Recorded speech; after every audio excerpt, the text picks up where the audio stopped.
Maya, you must be free as always, right? My mother-in-law and sister-in-law always push the care of their grandchild onto me without considering our plans. And they just go out. I felt anger building up inside me, and I was left behind at home. How selfish can these people be? I had plans to meet with a friend for the first time in a while. It's terrible that they look down on me just because I'm a housewife. I have to make sure they never take advantage of me again. My name is Maya. I met Hank through my best friend Laura, and we got married 2 years ago. I quit my job and now I'm a full-time housewife. But we don't have children yet. We've just moved into a new house a few months ago, and we are living peacefully. I love cooking and have been making elaborate dishes almost every day since we moved in. Meeting with Laura and her husband for a delicious meal and good drinks is our weekend delight. But at that time, I didn't realize that the hand of evil that would threaten our peaceful life was approaching. It seems that my parents are getting a divorce. One day, Hank told me with a downcast look. I had heard that they were not on good terms, but I didn't expect them to get divorced. My mother-in-law is a housewife, but she hardly does any housework, and mostly orders takeouts or buys ready-made food. And she lives a selfish life of buying whatever she wants without resistance. And she lives a selfish life of buying whatever she wants without restraint. Even after my father-in-law retired, my mother-in-law's spending habits did not change. And despite my father-in-law's warnings to control her spending for the future, she never listened. In the end, my father-in-law got tired of it and filed for divorce. The family home was put up for sale, and my father-in-law moved far away. But it seems that my mother-in-law didn't want to leave her familiar surroundings and rented an apartment near her family home. A few weeks after the divorce, my sister-in-law also got divorced. According to the story, she had been cheating on her husband, and when he found out about it, he asked for a divorce. As a result, she moved in with her mother, with her daughter Sonia, who will soon be 3 years old. Unfortunately, these two disasters would end up affecting me. Maya, can you come to my house now? I was called out by my mother-in-law after a long time, and without suspecting anything, I headed to her apartment. But that was a mistake. Oh, you finally came. You know, my back has been hurting for a while now. Can you do the laundry, cleaning, and also prepare lunch and dinner? Just as I was surprised by my mother-in-law's sudden request, my sister-in-law Dixie, who lives with her, said this. I also work, so can you take care of my daughter Sonia too? And can you come a little earlier? Starting from tomorrow? Ignoring me, my sister-in-law quickly left. My mother-in-law continued to lie on the couch watching TV. I couldn't quite digest the situation and ended up taking care of my niece and fulfilling my mother-in-law's demands. My sister-in-law came back after 6 p.m. that night. I was completely exhausted by the sudden role assignment to me that day. My sister-in-law had said to come a little earlier from tomorrow, but I never imagined if these days would continue every day from now on. A big sigh escaped me due to my depression. Maya, what's wrong? You look tired. Hank, my husband, who came back from work, peered into my face and asked me worriedly. When I told him about today's events, he seemed surprised and apologized to me. What? What are they thinking? Yeah, I never thought they would ask me to do something like this. I thought about contacting you, but I didn't want to disturb your work. And also, I had no time to look at my phone because I was with Sonia. I see. Anyway, I'll talk to Mom and Dixie about this, okay? I felt relieved when Hank said that. I thought I could return to my usual life from tomorrow, and my depression quickly lifted. However, when I got out of the bath, Hank's face looked gloomy. I have a bad feeling about this. He noticed me and lowered his head apologetically. I called Mom, but she ended up begging and crying on the phone, and Dixie started to get angry, saying she's struggling with work and raising Sonia. I could guess where this was going. Hank continued.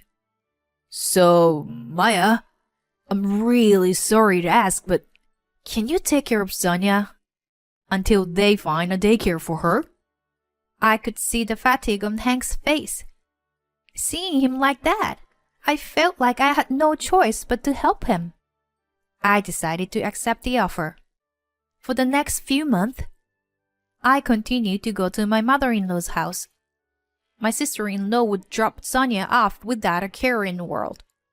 And my mother-in-law seemed as healthy as ever, making me wonder if her back was really hurting in the first place.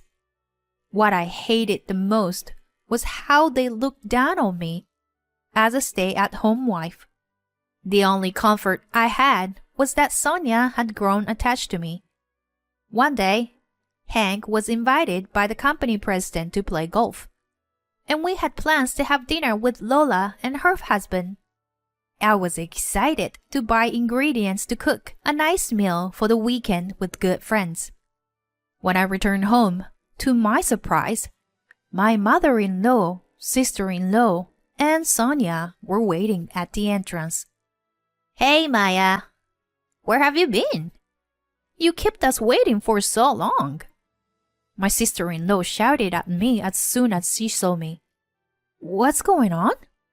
I was surprised by their sudden visit, especially since it was a holiday, and my husband was out. It seemed like they had come to our house when he wasn't around. Just open the door already. My mother-in-law rushed to me and entered the house without permission. Then my sister-in-law spoke up. We were planning to enjoy the holiday today. You're probably free, right, Maya? I have something to do, and Mom is having lunch with her friends. So, we're leaving Sonia in your care, okay? After finishing some snacks, they left Sonia with me and went out. Taking care of Sonia while preparing dinner would be difficult. I reluctantly canceled my plan with Lola and felt sad and angry while cleaning up the ingredients I had bought. Why were they so selfish? Ever since I started going to my in-laws' house, my household chores doubled. Taking care of the child also doubled my physical strength. On weekends, I was often too tired to keep my promise with Lola. Despite all this, I had finally arranged to meet Lola after several months. But now this had happened. I couldn't calm down my irritation, but I managed to take care of Sonia somehow. When Hank returned in the evening, he was surprised to see Sonia. I'm home. Huh. Why is Sonia here? Shh. She just fell asleep, so be quiet. Hank put his hands over his mouth and apologized quietly. You know, when I came back from shopping, your mom and sister were waiting for me at the entrance. And they left and abandoned Sonia here. I was planning to cook a lot today since Laura and her husband were coming over, but I had to cancel on them. I was looking forward to it. Such a bummer. I vented my anger to him, and Hank also exploded with anger. The director of the nursery was at the golf club today, you know? Huh. Wasn't your sister making a fuss because she got rejected from the nursery? Yeah. But the nursery is now admitting children, and they haven't rejected anyone in the past few months. What does that mean? It means that Dixie never even applied to the nursery. We were completely fooled. In the end, the mother-in-law and sister-in-law returned after 7 p.m. Sonia couldn't help but fall asleep on the sofa. What are you guys doing until this late? We agreed to help take care of Sonia only on weekdays until the nursery was arranged. Because, Mom, you said you couldn't take care of her because of your back pain. And yet, you were pushing Sonia onto us even on weekends. What are you thinking? The usually gentle Hank was angry, so they were clearly intimidated. Oh, Hank, are you back? Hank? This is just a misunderstanding. Maya said she would take care of Sonia, so... I never said anything like that. I shouted out without hesitation, and Hank continued. Dixie, fill out this application right here and now. The documents Hank took out were for the entrance procedures of the nursery. It seemed like my sister-in-law finally realized that everything was exposed in his angry gaze. She snapped and started to get angry, her face turning bright red. Maya doesn't have anything else to do, so it's fine for her to take care of her niece. It's not fair that she lives comfortably in a house as a full-time housewife. Huh. So this is her true nature, I thought to myself. My sister-in-law trembled, either because she was embarrassed that our wrongdoing was exposed, or because she was too jealous of me. Hank was about to get angry again with her response. If you were going to be that irresponsible, then I would cut ties with you. Unexpectedly, it was my mother-in-law who intervened to mediate. Now, let's listen to what Hank has to say. We're also at fault, weren't we? Hank responded mercilessly with a loud voice to his mother. Mom, you're really lying about your back pain, aren't you? You seem to have enough energy to move around. So why don't you work a little? My mother-in-law scolded, shrugged her shoulders, and next to her, my sister-in-law, who had given up, began writing the documents that Hank had given her. Here, I filled it out. Happy? She said, slamming the finished documents on the desk, and they all left. Soon after, it was decided that my niece would start attending the nursery the following month. Thanks to that, I was able to return to my normal daily life and have dinner with Laura and her husband. It was around that time that my husband's transfer to Seattle came up suddenly. I was lost in thought, thinking that it was going to be busy with the move to Seattle. 3 months later, I received a late-night phone call, and it was my sister-in-law on a video call. I was confused when I saw the background on the screen. My sister-in-law, Dixie, greeted me with a loud, annoying voice. Hey, Maya, can you come back home soon? I still couldn't quite understand what was happening. And then, there was a loud crash on the other end of the line. Oops, sorry about that.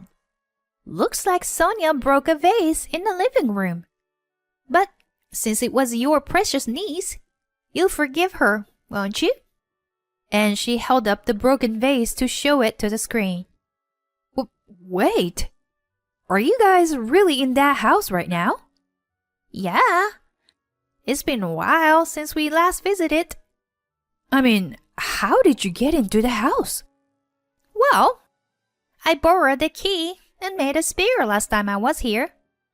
I couldn't believe that they had gone to such length.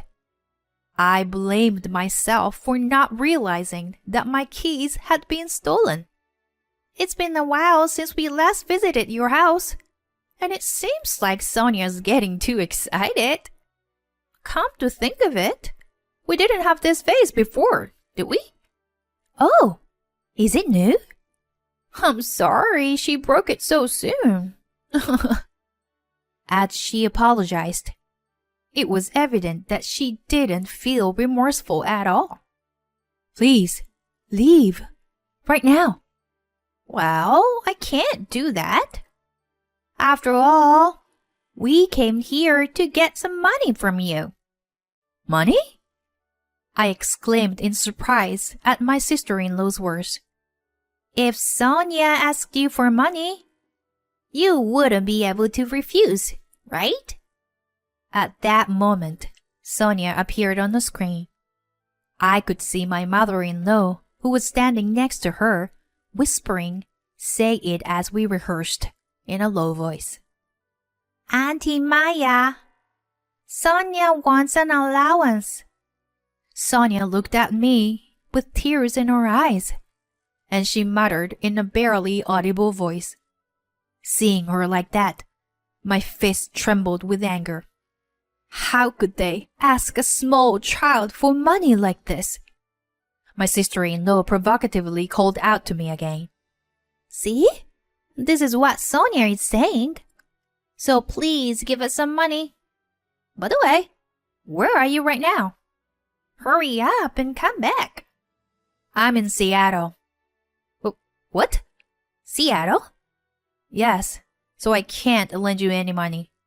Both my mother-in-law and my sister-in-law burst out laughing at my words.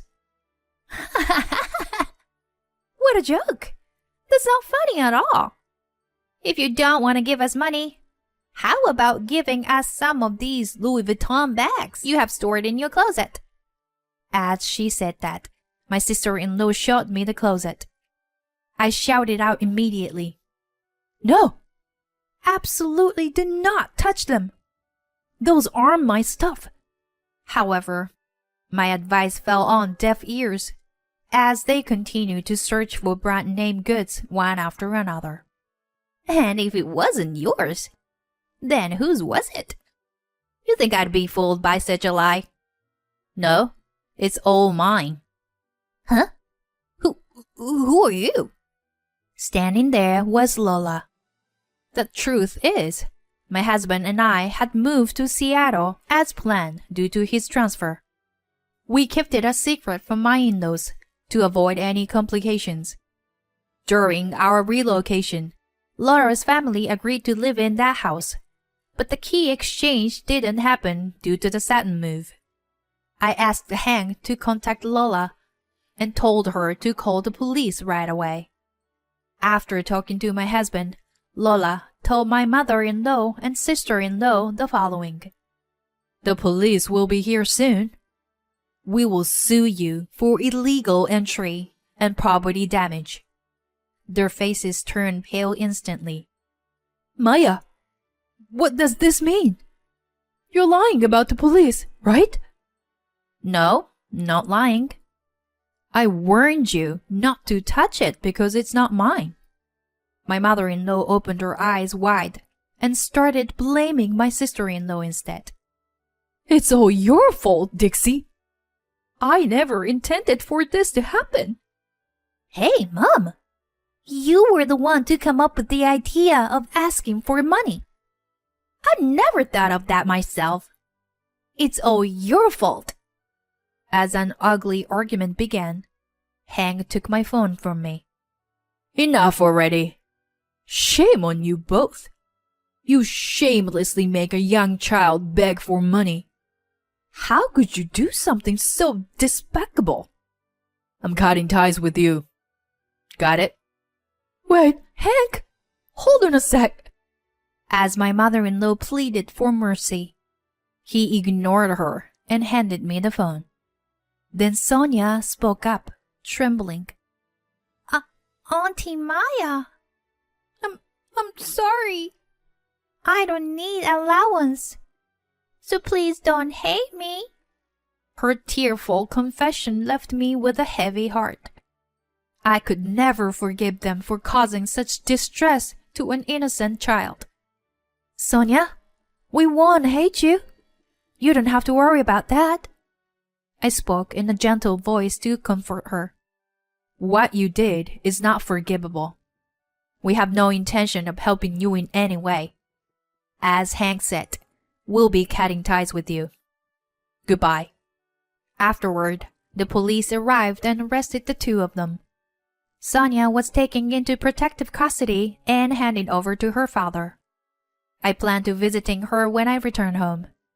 My sister-in-law and mother-in-law were left with a large debt due to the compensation they had to pay for their wrongdoing, as well as unpaid rent and credit card bills.